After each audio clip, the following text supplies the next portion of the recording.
This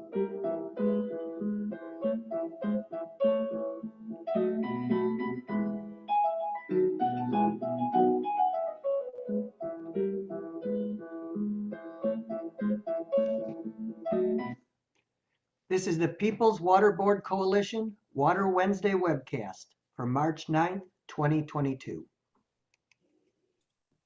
Welcome, welcome, welcome, beloved community. And we're really excited. It's going to be a great webcast, but I also want to point out that my co-host Nicole isn't here, so please send her vibes and prayers. Oh. Just a moment. That happens with a live webcast. Okay. Doggy's okay. But please send high vibes to my co-host Nicole, who couldn't be with me today. But I'm really, really excited to be talking to Representative Pohutsky today about her new legislation regarding groundwater in Michigan and protecting it. Super exciting legislation. Last week we had Yusuf Rabi on, and he talked about his legislation. I just think both of them combined are just going to be amazing. So thank you so much for being here. My pleasure. Thanks for having me. And I'm going to apologize in advance because there's a lot of noise going on outside the Capitol. So I think between you and me, we'll have outside sounds covered. Yep. Yes, it is what it is when you're doing it this way. And we've learned how to Zoom very well during COVID, haven't we? Like just, okay, I'm going to apologize for the dog and move on. Exactly. Exactly. No, but thank you for having me. This is a really exciting package. So I'm excited to be talking with you about it. Yeah, we're going to jump right in because it's a short webcast. You know, you want to kind of give us the basis of the groundwater legislation that you're introducing and what it would mean for community? Yeah, absolutely. So, I know that you spoke with Yusuf Rabi last week. This is part of that package. It's looking to offer groundwater protections, and particularly in light of the water withdrawal operation that formerly Nestle, now Blue Triton, I believe is what they're calling themselves, is running in Michigan. So my bill in that package adds water and groundwater under the oversight and protection of the Michigan Department of Natural Resources, the DNR, which will give them some teeth when it comes to protecting those resources and really stepping in, obviously in cases of pollution and contamination. PFAS is a huge issue with groundwater in the state of Michigan. But also in terms of that withdrawal operation, because Nestle is really just exploiting our groundwater here in Michigan. Mm-hmm. Yeah, all over the globe, actually, they're like this monster corporation and they do kind of morph into different, they change their name and they morph into different, give themselves different fronts, of course. But I mean, we don't have to look any further than California, right, to see what Nestle did to them and drained so many of their aquifers, and they do that all over the globe. Mm-hmm. And in Michigan, it's, of course, we've got 20% of the world's fresh water. So we're a target for those companies. We definitely are. And, I'm sure that everyone watching this is well read in on the situation, but they have applied for a permit. They were granted the permit. So for the cost of $200 to $300 a year, they can pump out pretty much unlimited quantities of our groundwater, bottle it, and make a profit on it. So, another bill in that package deals with the loophole in the Great Lakes Compact, because there are limits and restrictions placed on what you can export in terms of, Great Lakes water. But there's a loophole in there that if you bottle it in a small enough container, like a water bottle, the restrictions aren't enforced there. So the third bill in this package deals with closing that loophole, which is a really, really important component of this, because when that compact was addressed, I don't think that they were thinking that Nestle would be capitalizing on that the way that they are. So for sure. Yeah, it's always been just insane to me that they would literally only have to pay for the permit, which is just a few $100s. I think it's like $250 last time I heard it or read it. But so they're able to do that and then make millions millions.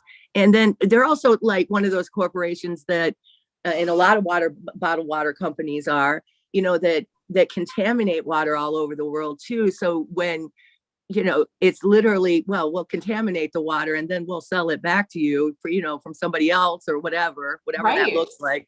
And it's just like, oh, you created the problem. And now, and then here's the solution. And it's a win-win for you all the way around. And at the same time, you're emptying aquifers and people are literally not having access to clean water because of it.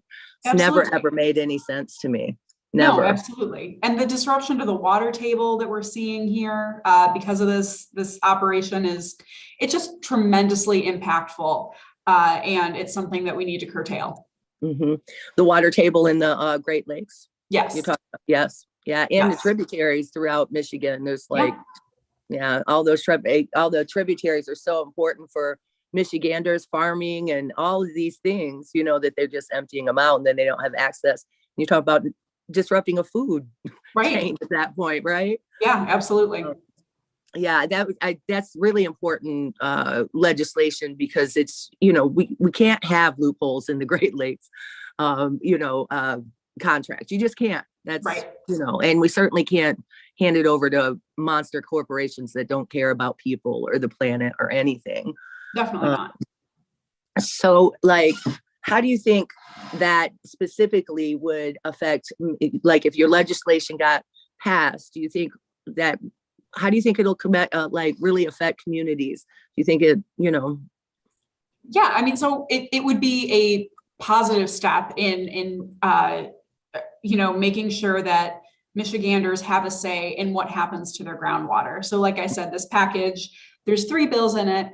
I know that Yusuf talked about his public trust bill. So that is just an affirmative step in making sure that Michiganders get to be stewards of the resources that we're fortunate enough to have, namely groundwater. It's one of our most precious resources, and frankly, it's taken for granted a lot. People don't think of it the way that they do other resources. So making sure that we're protecting it, that we have say over what happens to it, would help prevent some of the negative environmental impacts that these large withdrawals cause. Help curtail some of that contamination and pollution that we were talking about. And on a bit of a more practical note, it will prevent large corporations like Nestle from exploiting these natural resources, which is something that everybody can get behind. Folks in my district, regardless of their political affiliation, don't like what Nestle is doing to our state. And they feel like we are being exploited and taken advantage of, and they're right. So, this is something that I think everybody can get behind and support. Yeah, absolutely. We find that with, especially when we're talking about water, we do a lot of work around Line 5, getting Line 5 shut down throughout the Great Lakes, that kind of, and we see that no matter what, when it comes to water, it doesn't matter what side of the aisle you're on, what ideology. You know that you need clean, affordable water, that Absolutely. You know that you need access to water, and that your family for generations is going to need access to water. So people, no matter what, can get behind it. That's kind of it brings us all together, doesn't it? It really does. It really does. I have yet to meet anybody who is just happy. No, I don't want clean water. Exactly. Right. Exactly. So especially, with the higher incidents that we see of different communities dealing with different forms, albeit, but contamination. Obviously PFAS is one, and that's one that's, all across the state, unfortunately. And even just in terms of contamination with infrastructure and things like that. This is just an issue that everyone can get behind, and I'm grateful for everyone's support and enthusiasm around it. That's the other thing. A lot of people are really energized by this legislation, and that's really heartening to see. Yeah, we couldn't wait to talk to you guys about it. We immediately started, as soon as we heard about it, we were like, oh, well, let's start a community conversation and have one publicly, so people know that the legislation is coming up. And we're going to be pushing out the press conference and anything that you guys are putting out on your social media. If you send it to us, we'll get it out there. We want people to know that it's happening. And, you know, when it comes to PFAS, we're talking about other monster corporations that have contaminated the water, right? You know, so no matter what, as a community here in Michigan, we, as you said, we're stewards of this water, and we're bound to protect it. We have to. It's for future generations, you know, we have to. And people are already there's whole communities who are already being poisoned by lead because of the infrastructure and the poor infrastructure throughout the entire state. And as we're finding out, really throughout the entire nation, the whole water infrastructure has to be just taken up and redone of the entire nation. It's really stark. And so when it comes to legislation like this, it's like, okay, at least we're not layering, you know, if we get through this legislation, maybe we can get through some more and people have more secure water security throughout the state, because there's no excuse in a place like this in Michigan for people to be living without water or safe water, and not when we're surrounded by 20% of the world's fresh water. No, it's just not right. What things can voters be doing or communities be doing to have your back in this, really, really pushing for it? Sure. So I'm glad that you mentioned the press conference. We are going to be hosting a press conference to draw attention to this legislation once it's introduced in the next couple of weeks, next week, I think. My dates are all off. I'm sorry. It's COVID time. I don't know what day it is. It really is. Yeah. So pushing that out is going to be really, really helpful. It's kind of amazing. Yes. It's kind of amazing that, so the bills were introduced in 2020. It's a new legislative term, so we're getting ready to reintroduce them. What's incredible is I already have colleagues of mine coming over saying, do you have the bills? I have constituents reaching out to me every day asking me to co-sponsor these. So it's incredible that we've already got, that we've got some of that enthusiasm. So talking about them, even in the lead up to the introduction, is super helpful. But in terms of the process for getting these across the finish line and signed into law, the first step is getting committee hearings. And we know that there's a lot of opposition. The thing is, what's frustrating in a really incredible and profound way to me is the community support of these bills, the bipartisan community support, and the opposition that we still have, because we are dealing with corporations that make a lot of money and spend a lot of money, not necessarily on the resources that they're taking away, but they still spend a lot of money in this city.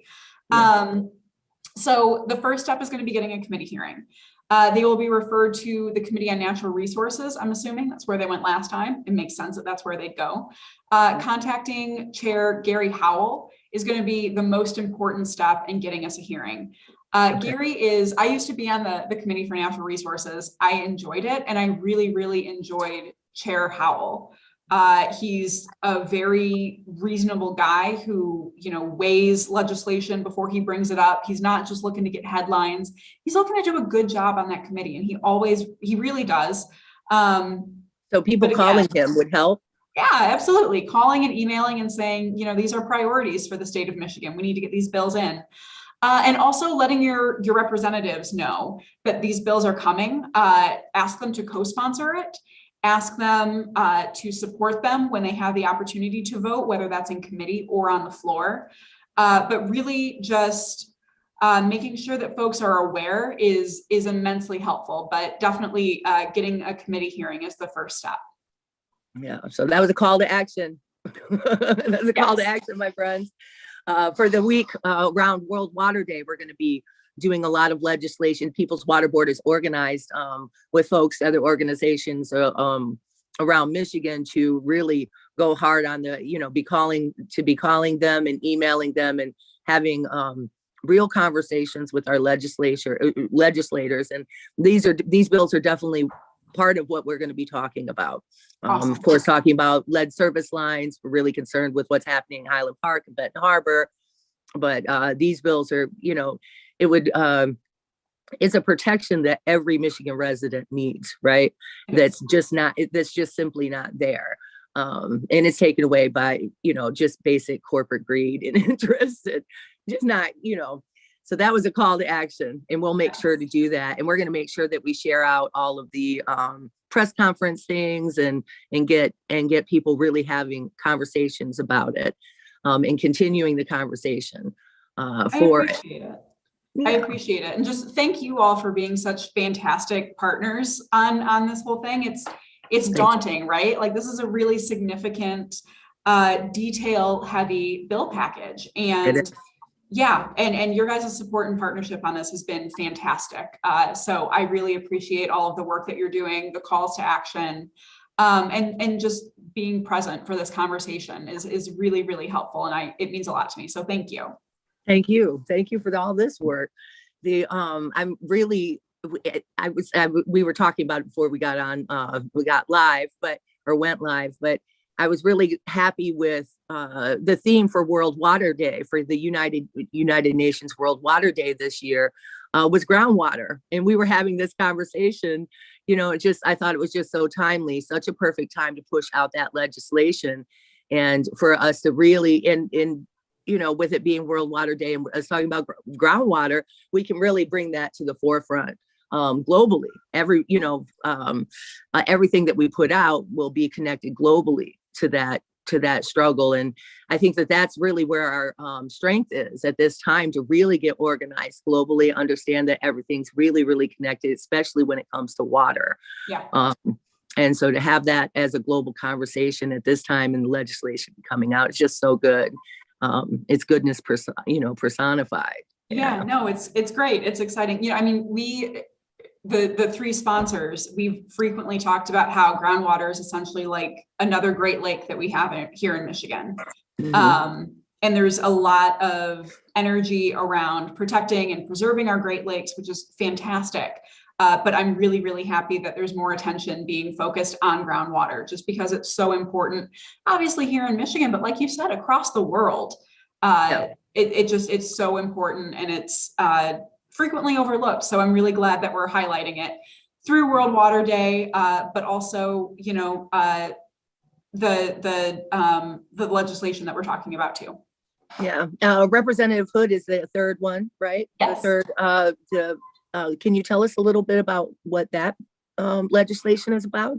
Yep. So hers is the one closing the loophole in the Great Lakes Water Compact, actually. So the bottling provision, that's in hers. And it's, these three bills, the reason they're a package is because they tackle every level of this problem. So I'm really, really grateful for her expertise on this and her work on it, because she's just been, her bill is tremendously important, and she's been such a fierce advocate for this issue.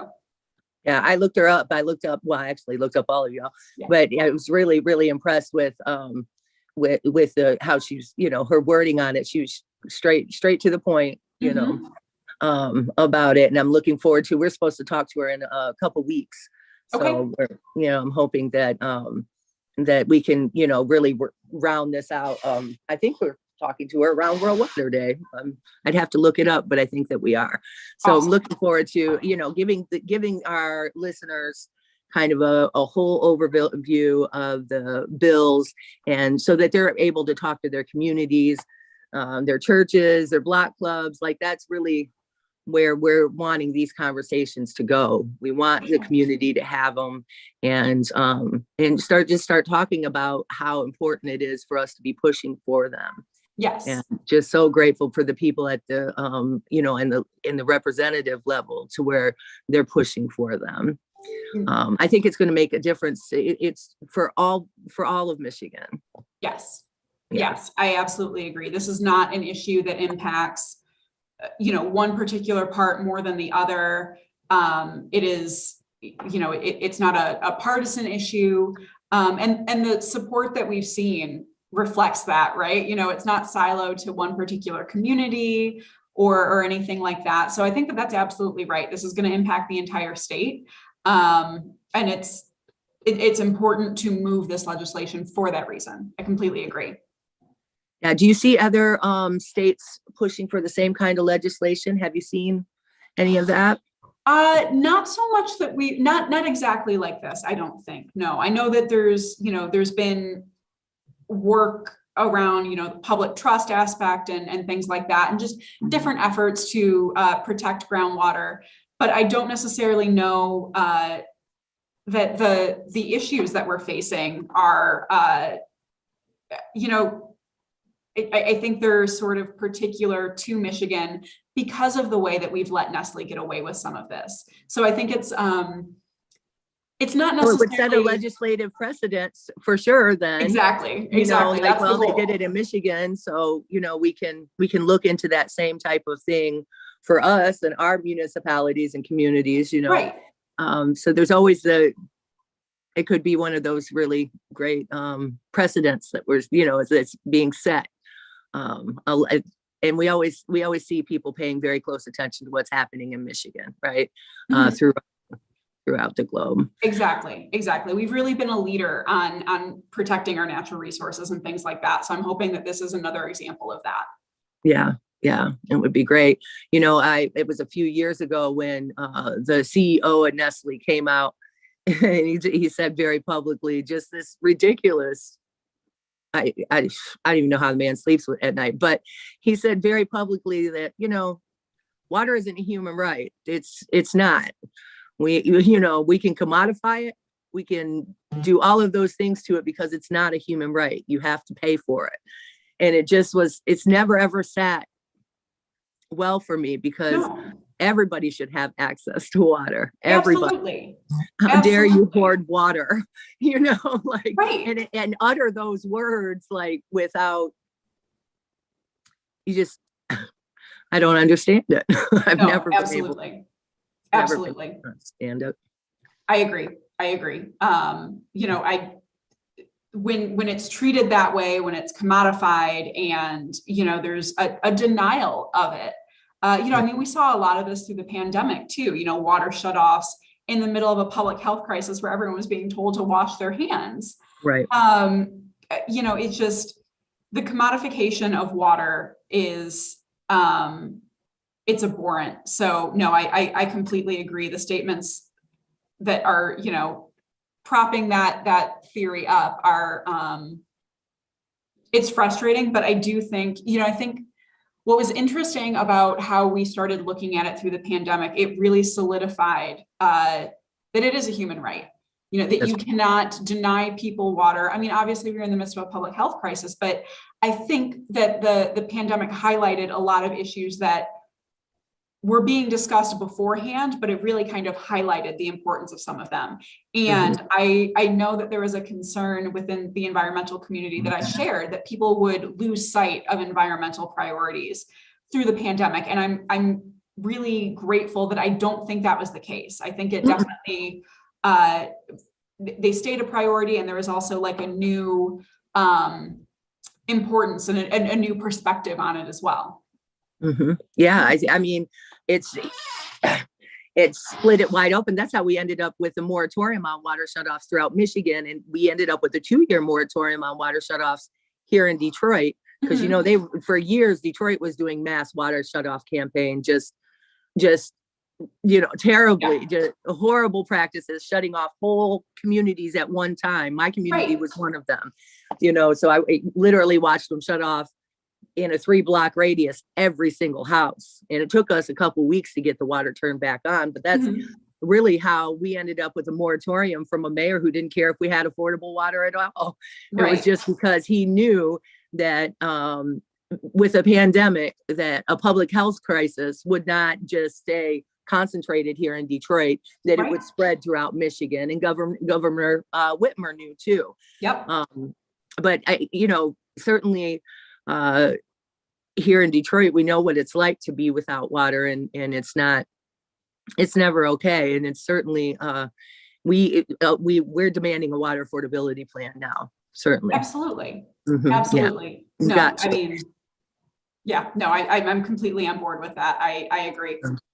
Yeah, it'd be nice to get one throughout Michigan, so everybody would have access to clean, affordable water. But what happens in Detroit, we see it goes places. So we're hoping to get the water affordability plan and in place. Absolutely.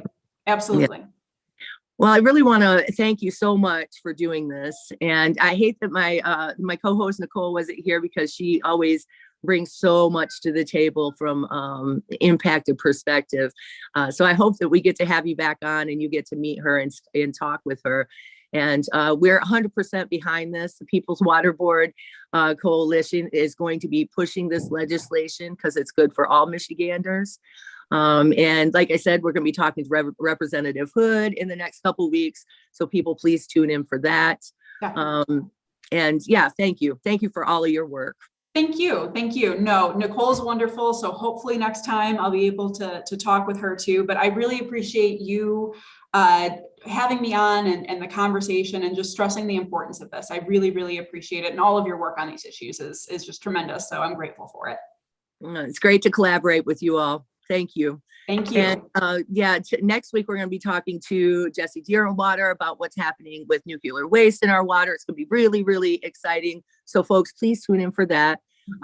Try to take care of each other. Until next time, try to stay afloat. Bye. Bye, everybody.